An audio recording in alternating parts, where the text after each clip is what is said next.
Hello everyone, this is Hakaym and welcome back to another episode of Funday Sunday, and as I promised, this is going to be another Minotaur replay, but this replay is a good demonstration of what two ships work well together in a division.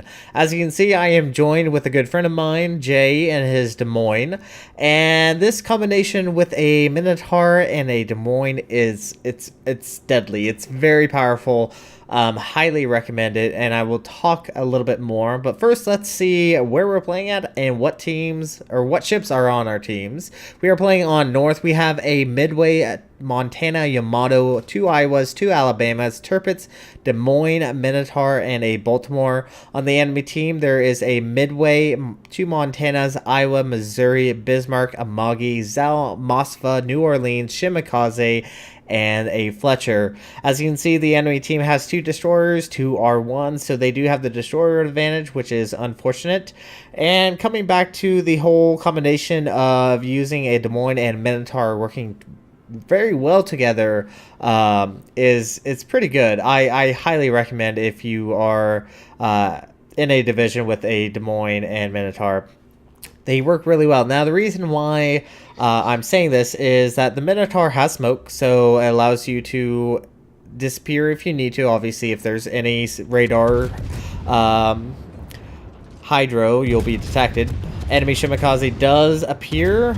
Going to go ahead and lead. Unfortunately, we are too far ahead, and most of our shots are landing on the island. Now, the Minotaur does have hydroacoustics, so that will allow any ship to detect torpedoes, and Fletcher appears, and this is another reason why a Fletcher and a Des Moines work very well together, is whenever the Fletcher decides to disappear in smoke, the Des Moines can use radar, and there he is, and a Minotaur and a Des Moines firing at a Fletcher. Yeah, the Fletcher will not last very long. You can see that he's already lost over 3/4 of his health, and he is trying to get away. Now I'm having to angle in, so I'm losing actually about at least 3/5 of my power because I do have to turn, but we get first blood from our last salvo, so very nice. Very nice. Now we have moved, both me and Jay, into this little inlet here. And this inlet is very, very good for the Minotaur because it allows you to get shells over the island without being easily detected.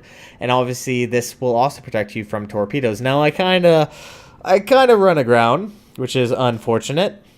We do know there's at least a Montana, a New Orleans, and even a Bismarck, I think, is going to be heading this way.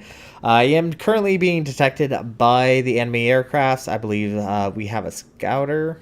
Yes, I'm guessing there's a scout plane overhead. And as you can see, with the ability on the captain skill, allowing you to know who's targeting at you is beneficial because it does allow me to kind of take my time and kind of push out there. And I'm going to go ahead and pop smoke and watch this Montana. Watch how quickly he evaporates. Now, I kind of was hoping to get torpedoes off, but he's not really pushing forward, and I'm going to bet he's probably going to start backing up. So, it's just going to be main guns. And fully broadside Montana against a Minotaur. Just look at the damage starting to rack up. Yes, granted, they're not very high damage rolls, but how quickly the Minotaur can pump out these shells means that you can rack up damage very, very quickly. Of course, you do have to aim for the soft, squishy part of the superstructure. That's where you will get most of your damage. And you can see every now and then we are damaging or destroying a secondary turret. So that will occur every now and then. But just look, we've already accumulated 30,000 points of damage just solely from this Montana. And he's trying to reverse. He's trying to get out of here. Honestly, I think he probably would have been better just turning in. But I really don't think this Montana is going to last very much longer. Nope, he's going to go down. And the enemy Bismarck is now pushing up. Now, a German battleship versus a British cruiser is very deadly. And as you can see, there is a smoke cloud starting to appear right in front of us, which must mean it's the enemy Shimakaze. Once again, a British cruiser versus a destroyer. he does not last very long, and he has disappeared a little bit. It looks like the friendly CV is bringing in aircrafts, and I think we should be able to take this Shimakaze out. Let's see. Almost dead, and the Bismarck is still on its way towards my torpedoes. And there we go, we get the Shimakaze, but we're not done with that. Bismarck took a major hit from the CV and takes one, and we earn double strike. So very, very nicely done. As you can see, we now are joined with the Yamato that has pushed around the corner, and he lets us know to follow him. Like, sure, but honestly, we didn't need ya. We had it fully taken care of. So we have taken, between both me and Jay, plus we did have a few ships helping us, took out 4 enemy ships just on the western front. And the ships, I really don't know why there is a Iowa and a Missouri on the far east side. Whenever you are playing this map, do not go out east. Because it pulls you away from the battle. You're not able to assist if you can. Now, at the beginning of this map, I was concerned about the New Orleans and the Moskva because of their radar, and that can be very devastating if you are radared and you are sitting still. But obviously, Minotaur can get up to speed fairly quickly. So originally, as you saw there, I was hoping to get into that Shimakaze smoke, but of course it starts to dissipate before I even get there. So I go ahead and pop my own and watch this Amagi. I really don't understand what happened, but so open up on this Amagi, and I'm kind of certain now after watching this again, but opening up, you know, getting good superstructure hit, he actually decides to turn in, which is very nice of him because it's allowing me to do more damage, and he's just dwindling very, very quickly. And I think, as you can see, we just earned Kraken Unleashed. Now, what threw me off was that I did not see that he got citadeled and lose the majority of his health, and just that last bit was very easy to take care of. So that's what kind of threw me off. Now the enemy team is really falling apart right now. They have just lost another ship. We've lost 1 battleship, which I think is our Alabama, if memory serves me. Yes, it was our Alabama, and this Moskva is now facing essentially the majority of our fleet. I don't really foresee him to last very long at all.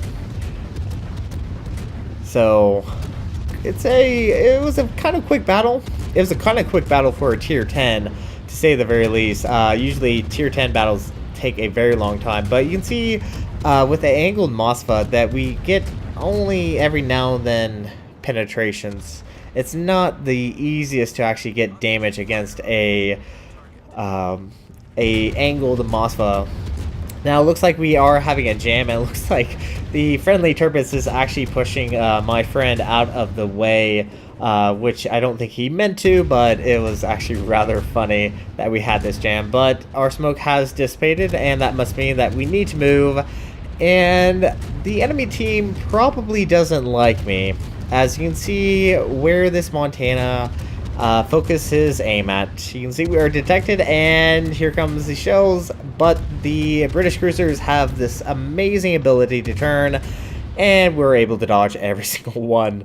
So that was a good dodge. I'm very well satisfied with that. Taken very little damage this game, and our smoke is back up, so we are able to use it. And I'm gonna go ahead and pop it just in case this Montana decides that he wants a little bit more. The Minotaur can't really hold up against a Montana's caliber shells, so I'd rather be safe than sorry. I'm doing really well in this game. We're sitting at about 115,000 points of damage, and the Montana goes down to the friendly Montana, and all that's left on the enemy team is the Iowa and Missouri. Now these are the same ships that went far east, and they essentially were no use to their team, and as you can see, it took them a while just to get back around. Granted, they're fast battleships, but it still took them a little bit just to get turned around, and get back here. And the enemy team have just lost their carrier. All that's left on the enemy team is the Missouri, the Iowa, and the Zao. And we haven't even seen the Zao. I think the Zao is way over there, and there goes the Iowa. So this is going to be it for this episode of Funday Sunday. Thank you guys so much for watching, and if you like what you saw, hit the like and subscribe button. You guys have a great and fantastic day. Zai Jin.